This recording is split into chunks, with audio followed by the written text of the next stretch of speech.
हर आदमी का सपना होता है घर बनाना, लेकिन ईंट और सीमेंट दोनों को नजर लग गई है, दोनों के भाव बढ़ गए हैं, रातों रात इनके रेट बढ़े हैं। आपको क्या लगता है आम आदमी के सपनों का महल पर ये महंगाई कितनी भारी पड़ेगी?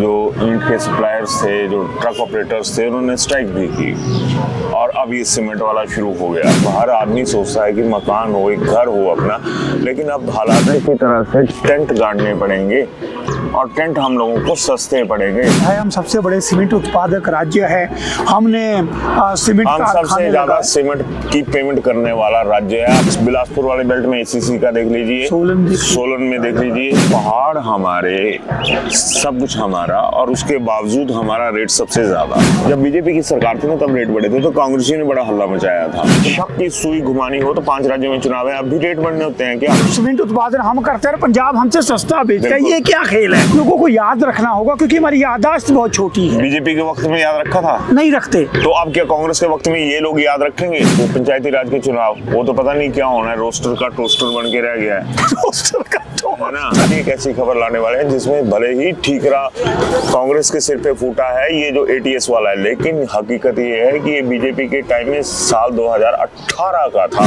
तो हम तो बस सियासत का सांप निकल जाता है, हम लाठी पीटते हैं। बेरोजगारी का मुद्दा है, बीजेपी भी पिटी हुई थी पंकज, यहाँ पे कांग्रेस भी पिटी हुई थी। बहुत बड़ा खतरा है लोगों के लिए, और इस खतरे की वजह ये दोनों है।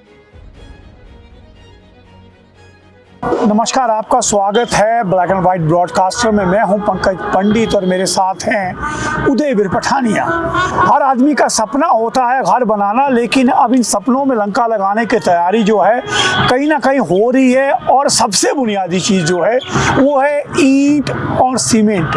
अब खबर आ रही है कि ईंट और सीमेंट दोनों को नज़र लग गई है, दोनों के भाव बढ़ गए हैं। 15 रुपये तक जो है सीमेंट के दामों में बढ़ोतरी हुई है और ईंटों के दाम लगातार बढ़ते जा रहे हैं। 9 रुपए से लेकर के 12 रुपए की चढ़ाई जो है वो ईंट कर चुकी है। आपको बता दूं, प्रदेश की सियासत में सीमेंट हमेशा मुद्दा रहा है। जो सरकार विपक्ष में होती है वो आरोप लगाती है सेटिंग है, वही सेटिंग है, सीमेंट में कोई सेटिंग है, लेकिन जब सत्ता में आती है तो वही आवाज खामोश हो जाती है। तो उदय भाई, ये जो सीमेंट और ईंट का जो अब एक बार ये खेल चल पड़ा है और जिस तरह से रातों रात इनके रेट बढ़े हैं, आपको क्या लगता है आम आदमी के सपनों का महल पर ये महंगाई कितनी भारी पड़ेगी? बात ऐसे है कि 9 रुपए तो अभी आपने ताज़ा रेट बताया, उससे पहले 6 रुपए से 9 रुपए तक ईंट पहुंच चुकी थी। क्योंकि पहले ये था कि जो 1000 ईंट थी वो 6000 की पड़ रही थी, फिर ये होगी 9000, और उसके विरोध में बाकायदा जो ईंट के सप्लायर्स थे, जो ट्रक ऑपरेटर्स थे, उन्होंने स्ट्राइक भी की और अब ये सीमेंट वाला शुरू हो गया। तो बात यहीं पे नहीं ठहरती है पंकज की ये हो क्या रहा है। बात ये है कि ये होता ही चला जा रहा है।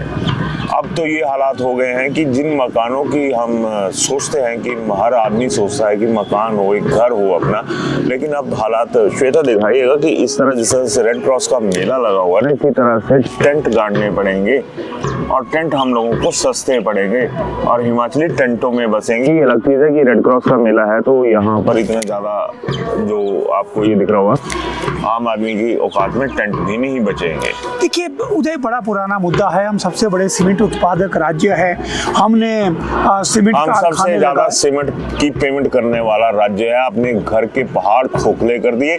जहां पर आप बिलासपुर वाले बेल्ट में एसीसी का देख लीजिए, सोलन में देख लीजिए, अंबुजा, अदानी, ये तमाम जिस तरह से है। दूसरी तरफ वो दूसरा कौन सा है, एक माइक्रोटेक, कौन सा है, अल्ट्राटेक है ना, अल्ट्राटेक सीमेंट है। पहाड़ हमारे, सब कुछ हमारा, और उसके बावजूद हमारा रेट सबसे ज्यादा सीमेंट हम। और दूसरी बात ये भी है कि अब हमारी जिंदगी पर खतरा छा गया।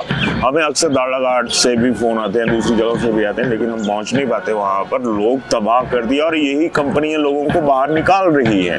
फिर कौन से स्वरोजगार की बात करती हैं हमारी सरकारें?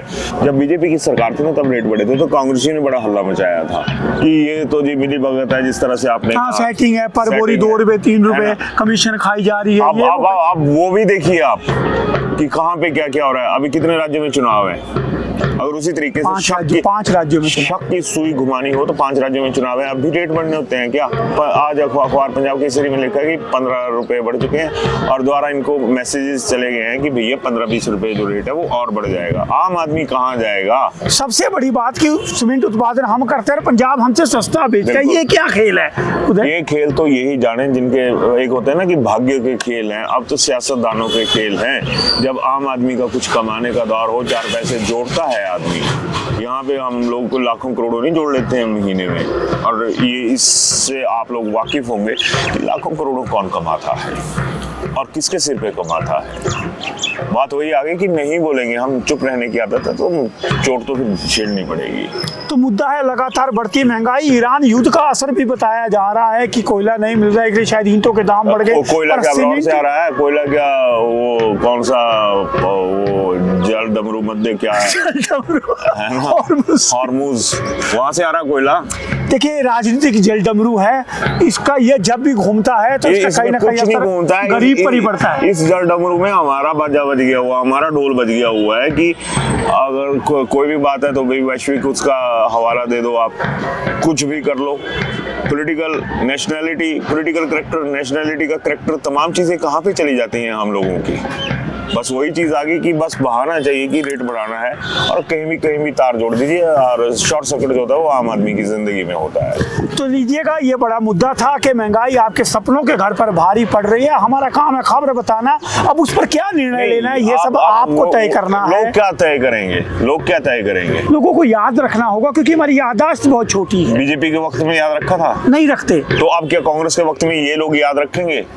अब यही सबसे बड़ा सवाल है। हमारा बार बार एक ही बात कहनी है कि अल्टीमेटली फुटबॉल तो आप हो, एक तरफ कांग्रेस की टीम है, एक तरफ बीजेपी की टीम है, लात आपको पड़ेगी, गोल भी आपका ही होगा और ताली भी आप लोग ही बजाएंगे। ताली पीटते हम लोग जब जनसभाएं होंगी ना आगे जाके चुनावों में, है ना।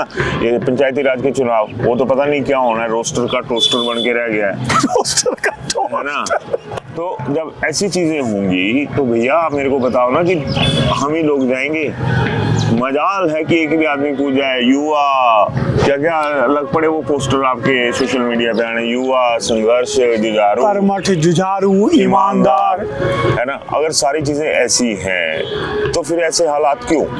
नीचे से शुरुआत कीजिए ना कि आप अपना घर पहले अगर सीधा कर लेंगे तो जाहिर सी बात है कि आगे आपका जो आंगन है उसमें भी खुशियां रहें। चलिए घर आंगन सीधा कीजिए, लेकिन महंगाई की मार है और किसके पीछे कहीं ना कहीं कौन सी सरकार है। कोई कहता है केंद्र इसके लिए जवाब दे है, कोई कहता है जवाब दे है, केंद्र जिम्मेदार है। और उसी तरीके से देखा जाए जिस तरह से मौजूदा, और भाजपा कहती है कि सुखू सरकार जिम्मेदार है। मैं एक बात पूछता हूँ, जिम्मेदारी के बयान कहाँ पे आ रहे हैं? अखबारों में छप रहे हैं। मैं कल सिर्फ एक आशीष बुटेल, अगर मैं कांगड़ा की बात करूं तो आशीष बुटेल सड़क पे मिले टैक्सी ऑपरेटर से आकर दूसरे लोगों से, बकाया ना बीजेपी का मिल रहा है ना कांग्रेस का मिल रहा है। यार क्यों पीसने पे बैठे हुए आप तमाम लोग कि मतलब किसी ने किसी का साथ ही नहीं देना। तब आपको साथ तब चाहिए जब आप लोगों को वोट्स चाहिए होते हैं। इससे ज्यादा का कोई नाता जो है वो नेताओं का आम आदमी के साथ नहीं है। अब कह रहे हैं कि वो केंद्र का स्यापा है।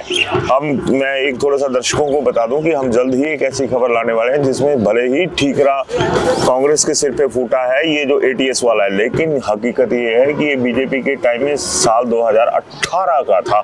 और उस खबर में हम ये तमाम चीजें बताएंगे कि बीजेपी के टाइम में ये एटीएस का सिस्टम आया था और क्यों रुका, कैसे रुका, किन वजहों से रुका, और अब जब सामने आ गया तो इसके ऊपर वही चीज है कि अब विवाद हो रहा है। तो हम तो बस सियासत का सांप निकल जाता है, हम लाठी पीटते हैं।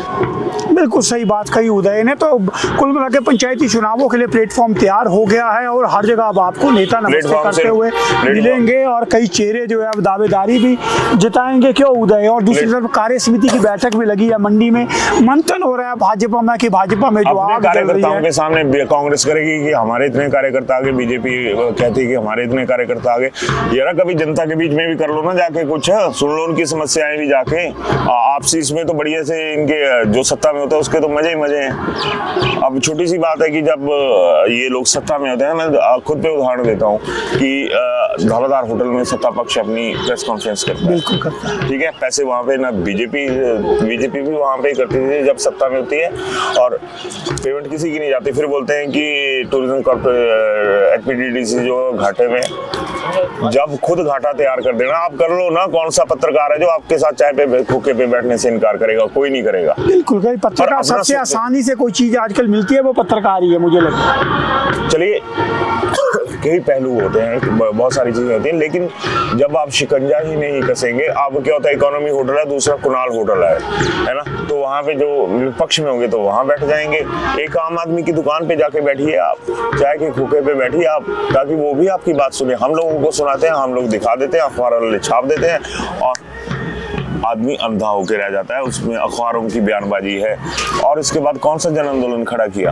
बेरोजगारी का मुद्दा है, बीजेपी भी पिटी हुई थी, पंकज यहाँ पे, कांग्रेस भी पिटी हुई थी। बेरोजगार वैसे ही लुटे पिटे से घूम रहे हैं, पर एक दूसरे पर आरोप प्रत्यारोप लग रहे हैं। और सबसे बड़ा मुझे लगता है अखबार और सोशल मीडिया में फोटो खिंचवाया, आंदोलन खत्म, जनता से दूरी, और बढ़िया आप लोग छाए रहो। ये नई लेवल की राजनीति आ रही है। बदल रहा है माहौल। अक्सर उसी में देखा जाए तो जिस तरह की साइकोलॉजी हम नोट कर रहे हैं, बहुत बड़ा खतरा है इन लोगों के लिए, और इस खतरे की वजह ये दोनों है, कोई तीसरा नहीं है।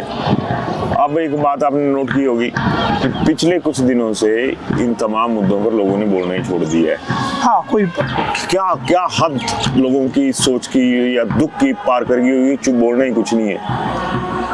हर आदमी की अपनी परेशानियां हैं यार। ऊपर से आप उनके ऊपर दूसरे बोझ डाले जा रहे हैं, सारी चीजें करे जा रहे हैं। आम आदमी का कहाँ पे क्या कर रहे हैं? धरना से ठोंके तो हो ही रहे हैं।